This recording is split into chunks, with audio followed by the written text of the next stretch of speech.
Hey everybody, TacticAngel here, back on the PlayStation 4 in World of Warships Legends. Today I want to bring you a review of the Molotov, a Tier 5 premium Russian cruiser. As usual, I'll start off with some history, give you my thoughts on the ship in the game, talk about commander choices, hit the stats, and finally finish off with some gameplay. If you want to skip around to any part of this review, I have left some time codes down in the description. In terms of history, the Molotov is named after the assumed name of Vyacheslav Skyabin. Vyacheslav actually had more than half a dozen different names, some being pen names and some being names assumed to avoid his substantial criminal record. In any case, there is a pretty good chance I am not pronouncing his name correctly, though I'm doing my very best. And that's just as well because Molotov also had difficulty saying his own name, which is why he chose a simple name he could actually pronounce. That is Molotov, which means hammer or hammers, as I am told, in Russian. In any case, graduating through his life of petty crime, Molotov rose into the ranks of the communist circles by writing and editing for Pravda, a communist tabloid. And due to his unwavering loyalty and complete lack of any moral character, became a minister in the communist government following its coup against the interim government after the deposition of the Tsar. In his own time, Molotov was heckled by brave and inconsolable Russians who called him a butcher and murderer because, as a member of the Politburo, he signed the execution orders for thousands of people, many of whom were executed simply to fulfill quotas under Stalin's reign of terror. Molotov's lack of any moral character was surely a contributing factor in what helped earn him a ship named in his honor. Remember, Stalin's in charge here. Unlike other Russian ministers who occasionally did actually step in on behalf of innocent people, there's actually no record of Molotov ever doing such a thing, even voting to send his own wife to the Gulag. Molotov is sometimes given a pass in surface-level history lessons as a person who negotiated the alliance with England and the United States, and this is true, but considering his character, I'm not sure he didn't guarantee that the communists could find more brave Russian soldiers than the Germans had bullets. To consider this guy a hero, you have to overlook the fact that he coordinated the invasion of Poland alongside the National Socialists, signed the execution order for nearly 30,000 Polish prisoners of war, and the reason his name has lived on in the form of the Molotov cocktail is not because of some brilliant invention he had, but rather because of one of his other diplomatic failures. Fearing the Germans might come in through Finland into Russia, Molotov performed the diplomatic equivalent of a complete and total faceplant in trying to strong-arm Finland into giving Russia territory. When he failed, the Soviet Union invaded Finland, leading to the deaths of anywhere between 250,000 and 1 million Russian soldiers, according to Russian sources, for the following territorial gains. The Molotov cocktail was the homebrewed Finnish weapon used to greet Russian tanks invading their homeland, to great and terrible effect. In any case, that is the utterly wretched human being this ship is named after, and sadly the name of this particular ship is probably more interesting than the ship itself. The Soviet cruiser Molotov was laid down in January 1937, launched in September 1939, and was commissioned into service in 1941. When the Molotov entered service, she was the only ship in the entire Russian fleet with radar, and given the condition of the Russian Navy, and also the relative lack of infrastructure in the Soviet Union itself, she stayed docked at Sevastopol to provide early warning of German air raids and additional anti-air gun support. Most of her service was in this operational area where she provided air defense, shore bombardment, and troop transportation. In August of 1942, she was attacked by German bombers, which blew the stern section of the ship clear away.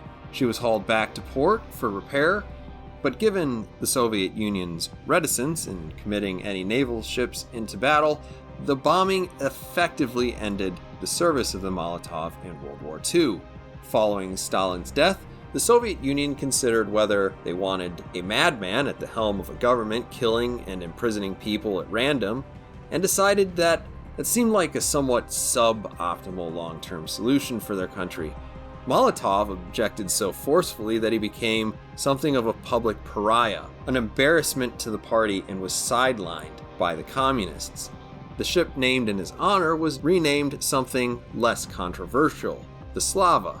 Several years later, she was sold for scrap in 1972. As far as the Molotov in-game, I can't say I'm very impressed with it. It is essentially a Tier 4 ship placed in Tier 5 with a little more range, some more hit points, but which is a lot more visible than the Kirov off of which it is built. You're going to find that the hit points of this thing are going to evaporate pretty quickly because of its very delicate hull. Also, I'm not really sure about these 7-inch guns. I kind of consider this ship to be a halfway house between a light cruiser, which would be shooting 6-inch guns, and a legitimate heavy cruiser, which would be shooting 8-inch guns at this tier. And please remember throughout this review that when I say heavy and light cruiser, that distinction is based on the main gun caliber and not the armor. The armor piercing of the 7-inch guns can really punch cruisers, but I feel the need to point out to anybody who's really impressed with that fact that literally any ship can punch through cruisers at Tier 5.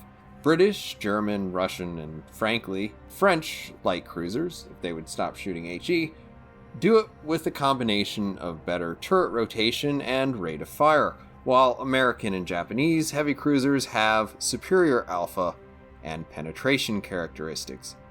What you get with the Molotov is a ship that is sort of in the middle of this, having a fairly average turret traverse with higher alpha than light cruisers, but ultimately low damage per minute. That said, the need to play at extreme distance does kind of play against what your strengths derive from, and that is your armor penetrating shells.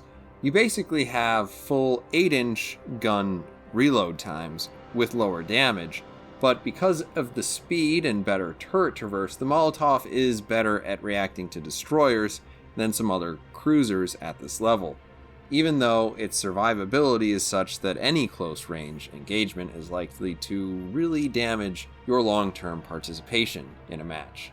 The result is a cruiser that feels very comfortable for a decent cruiser player, but which has relatively low carry potential and acts mostly as a force multiplier. I would not recommend this to people who are not comfortable playing cruisers, or, for that matter, for those of you who do not have the right commander for this ship. Let me pretend that this is a completely accidental transition, an excellent lead-in to talking about commanders. I don't think this ship lends itself to being played with any commander other than Kuznetsov, and the things you really want in life are range and more range, and the only way you can effectively get that is with him. I initially tested this ship with 3 different commander builds: Kuznetsov with Equilibrium of Power, Kuznetsov with Punching Through, and Makarov. The mathematician in me wants to tell you that Kuznetsov with Punching Through is the best option, because that's really what should be most effective. But the pragmatist in me would tell you that the advantages that I saw in this build over one with Equilibrium of Power didn't really make enough of a difference to notice as a human being. Makarov didn't seem to make any meaningful difference to the survivability of this ship, partially because you have to play quite a bit closer due to the reduced gun range. So I'd actually suggest Von Essen, which I tried for a couple of games, over Makarov, just because reaching out is a little bit more useful than anything Makarov can bring to the table, though you won't get to Kuznetsov levels of range, but any additional range is going to help here. Von Essen's base trait, which improves auto bounce angles for your shells, might also be useful, but not in a way that you'll be able to really easily tell. For stats, I'll be using Kuznetsov for comparison and trying to best replicate him for ships to which I will be drawing comparison. For the record, that is mostly going to be the Kirov and Budyonny, but with occasional references to other heavy cruisers in the game. For survivability, the Molotov is situated pretty comfortably between the Kirov and Budyonny, having about 2,200 more hit points than its sister ship, and having about the same amount less than the Bodioni. It also has a lighter armor scheme than its tech tree counterpart. Of course, since you're tier up, this means you're going to be trying to resist a lot more powerful ships with essentially tier 4 armor. If you do get hit in this ship, you're all but guaranteed to take damage, and that does force you to try to keep your distance. The Molotov has basically the same gun configuration as the Kirov, just a bit better in terms of range and AP damage. Specifically for range, you'll be looking at an additional 700 meters, which is nothing small, and it does make you one of the longer ranged cruisers at this level. But you are still going to lose out in terms of reach versus the Bodioni by about 1/10 of a kilometer. Your damage is around 300 points higher with AP, but the HE shells are unchanged versus the Kirov. These shells are very effective at punching cruisers, but though I'm sure it's possible, it is a lot harder to citadel a battleship than it would be with, say, the Aoba or Pensacola. And both of these ships are plenty capable of deleting cruisers as well, with alpha damage 300 to 600 damage higher than the Molotov. If you want to shoot HE in the Molotov, something you'll actually probably need to do quite often given the ranges where this ship is survivable, then the results you are going to achieve in the Molotov are achievable in pretty much any other cruiser at this tier other than, say, the Graf Spee. Though the 180s do have decent penetration, you will bounce and shatter shells off of most halfway angled battleships and any well-angled cruisers. If you want to get into knife fights, this ship can be quite good at dishing out damage in a hurry, particularly at medium range, but almost certainly at the expense of your very limited involvement in the match. The Kirov is equipped with torpedoes. Chances are, if you're using them correctly, this is really to gauge more the speed and heading of enemy ships, rather than actually shooting them. If times are really desperate, you probably won't be surprised that, since this is an advanced Kirov class ship, you will have the same number of torpedoes and in the same configuration as the Kirov. But the individual torpedoes have Bodioni stats, which is to say they are 1 knot faster. If you were to compare this to the Tier 5 tech tree Russian cruiser though, you're down 2 torpedoes on each side, and even if you do have a 45-second reload advantage, the chance that your torpedo reload is going to be a meaningful stat is pretty low given the survivability of the ship. Probably the best thing about the Molotov is its speed. Edging out the Kirov by about half a knot, the Molotov is more than 2 knots faster than French cruisers, provided that those French cruisers are not using their expeditious retreat consumable, and a full knot faster than the Bodioni.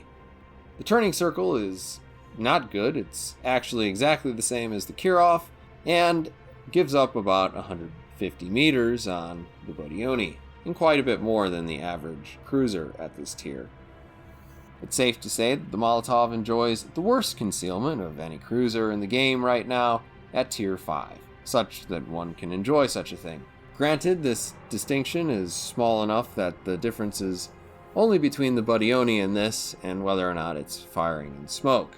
In any case, this 12.4 kilometer sea detectability is very visible, and you should think about that very carefully when you're moving around the map.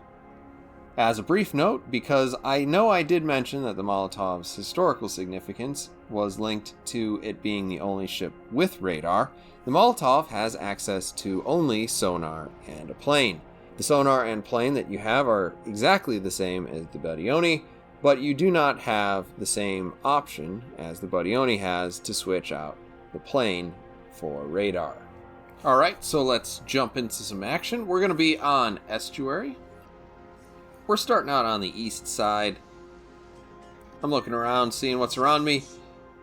I'm going to start to turn in, basically because if I turn away, I limit the amount of room that I have to run away. And running away, to me, very quickly, in my experience with this ship, is something you're probably going to want to do. One thing you may notice is that I have some extra consumables sitting around. This is actually when I was switching back and forth between some other particular builds for Kuznetsov, and I forgot to switch out fully packed for some additional speed on my main battery. And I just try to ignore the fact that I ran into another ship or another ship ran into me. Opinions may vary on whose fault that is. In any case, I'm trying to use this island naturally to be something of a barrier and hoping that somebody will be able to spot. As you can see, I have a couple people on my side who are thinking that they don't want to be over here.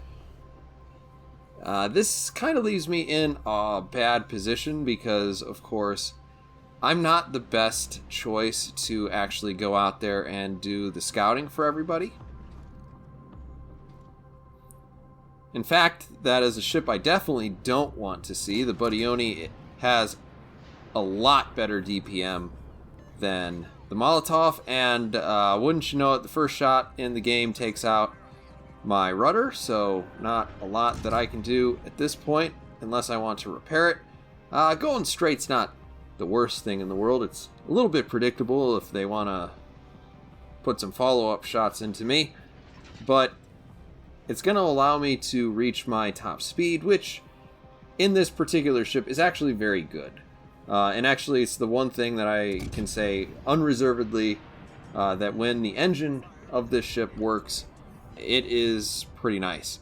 It is, I have found, kind of the most Soviet thing about this, meaning that it is, it's not reliable, not really quality engine.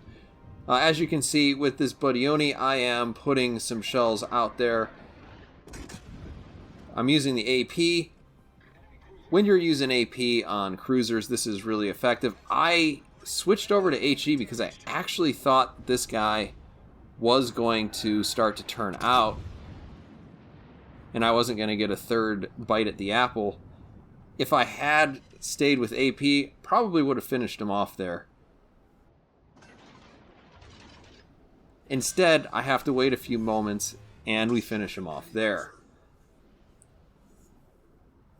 Now, I don't like the idea of falling back, and because of my speed, I think I've fallen back a little bit further than I intended to. So I am moving a little bit more towards our base at sea, just to make sure that I'm not just floating around on the outside of the map, because though you will find yourself occasionally running into that Jean Barrière, it's not where I particularly want to be, which is probably one reason why I don't love this boat. Naturally, I'm trying to get as many shots out there on these battleships as they move through the middle of the map as possible. My plane is not doing a great job spotting for me, unfortunately. And I know that I'm going to need to start to change my position because there are two battleships coming through the middle, and I can see a destroyer and a third battleship there. So there's a lot of reason why I don't want to be taking a lot of shots over here. So I'm going to start to scoot towards the west. And as I do that, taking stock of where everybody is, this is nice actually that this Podvoisky has jumped out in front of me. He is not a real big threat at this range because, of course, he's got 4-kilometer torpedoes.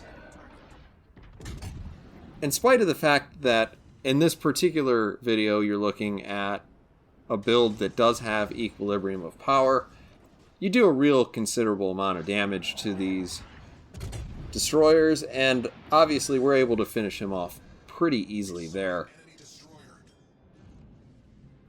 Now this Texas is a tier down. You would think that that would help me quite a bit in terms of actually doing damage. I found that even at this angle, if you're paying attention to the mini-map, I'd actually be shooting at him at something like a 60-degree angle, so he looks like a juicier target than he actually is. So I continue to shoot the HE.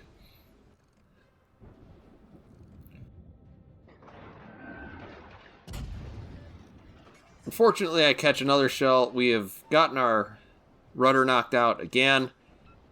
I find on average this happens 2 or 3 times a match. So if you get hit, count on having something bad happen to your ship. If I could circle the area that appears to be your engine, it would be approximately this. Oh, well, weird. Now I've lost my rudder and my engine. So, such is life. I have a minute of this, which is not great. Unfortunately, with the high visibility of this ship, I actually don't feel like I can disengage because I think he's gonna be just outside of my detectability. If anybody is sailing closer, they're gonna be able to actually spot me whether or not I'm shooting. So I figure, why not just keep the damage coming? We're up to 54,000 damage. This is by no means a bad game for a Tier 5 cruiser already.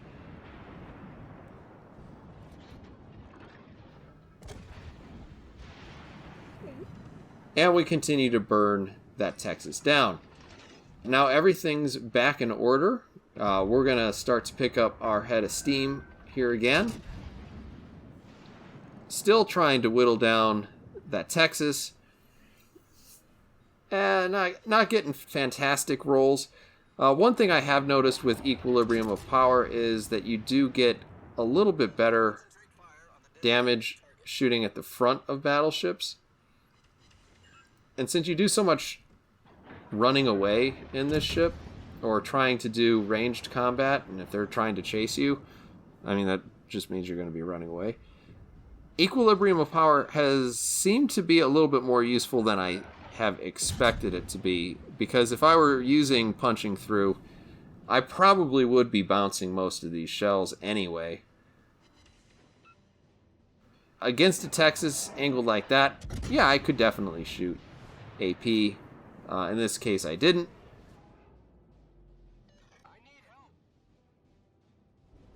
At that Baron, kind of pointless because unless you're pretty close, it doesn't seem like even with punching through, you can get real significant damage numbers off of that well-armored German battleship. And of course, we've got 2 of them, and they're just chasing people around. I continue to retreat towards A, but as you can see, we continue to put shells out there. And they're reasonably accurate. I would say, overall, Molotov is probably a little more accurate than what you could expect with a Pensacola, which is, you know, that's something. And it does make up a little for the fact that these 7-inch guns, even if you get into a situation where you're shooting AP at battleships, you're going to hit more often, maybe, than you would with the Pensacola, but I still have never citadeled a battleship. Now you can see, right now I am undetected. I'm hoping that I can just spend a little bit of time letting these people acquire targets that are maybe a little bit more resilient than me, and then I can begin to set them on fire again.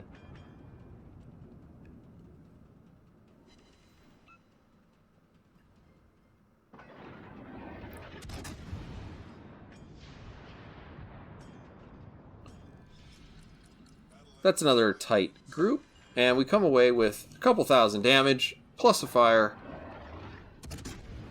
That's always a good time. Unfortunately, you do get quite a few dispersions that are more like that, and upon receiving his second fire, the Baron rightfully puts out the 2 blazes.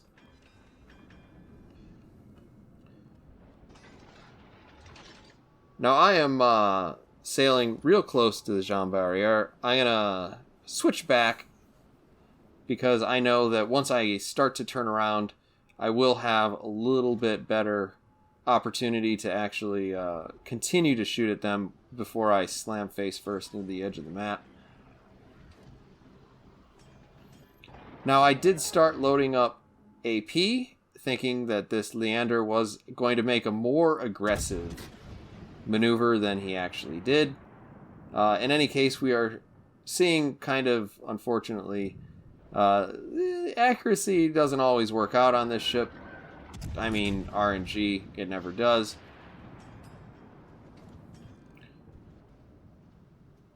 These Bayerns have reacquired me, but they are suffering from the standard sort of German accuracy.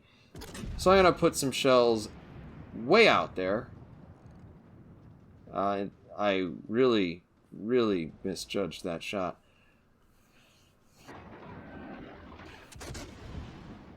Probably one of the things you'd want to watch out for if you don't think that you can predict or guess where people are going to go. That is kind of a feel that you're going to need to develop if you want to play the Molotov. Now it looks like we're going to have another opportunity with this Leander. You see I'm switching over to AP. Not too quick, obviously, with that 12-second reload. It's a little cumbersome, a little more cumbersome than, say, if you were doing this in like a light cruiser. And in a light cruiser, you'd probably be able to get 2 or 3 shots off, rather than what you see here.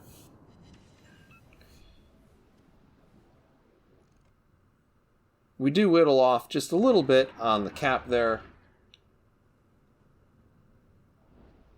And really what I want to do is try to prevent this cap at this point. This is just me playing for the win in addition to trying to make a review. Unfortunately, I'm not going to be able to see the guy. And he has shot some torpedoes at me, which is not great. I take a big hit there, which is not good. Probably, considering I have 3 hydroacoustic search consumables, probably wouldn't have been a bad time to use that. But it probably does show you how the turning radius on this thing is. Also known as not good. In any case, we give him a nice big spread and manage to hit something. Reset the cap. So, I don't know. Does that make up for one over the other? I'm very worried about going in there because I know how this goes if I go in there. His short fuse AP is going to rip through every part of this particular ship. And that's going to mean I die pretty quickly. Now at this point I'm testing how does this AP work against the side of a Bayern. I don't get a lot of opportunity to do that because my participation suddenly ends. And that's just too bad. Now, unfortunately, we are actually not going to go on to win this game. And I'm not going to make you watch 30 seconds of what happens next. But in spite of the high caliber of the Confederate, we do walk away with the loss. I find a lot of times that I am, I do pretty well in this ship. I've certainly done quite a bit better, and I've also gotten deleted a few times. And I find that in terms of rushing bases, either early or late in the game, you are at something of a disadvantage, which is one reason why this ship doesn't really appeal to me. If you want to float around in the back and just try to farm damage, sure, maybe this ship speaks more to you. I think this probably appeals more to people who think their damage per game is more important than their win rate. Everybody's out there playing for different prizes, I guess. In any case, I think it's kind of fair to Midland. Maybe a little bit worse considering the low DPM. But in any case, I hope this has given you something to look at, something to think about. Thank you, everybody, for listening, and I'll see you on the next one.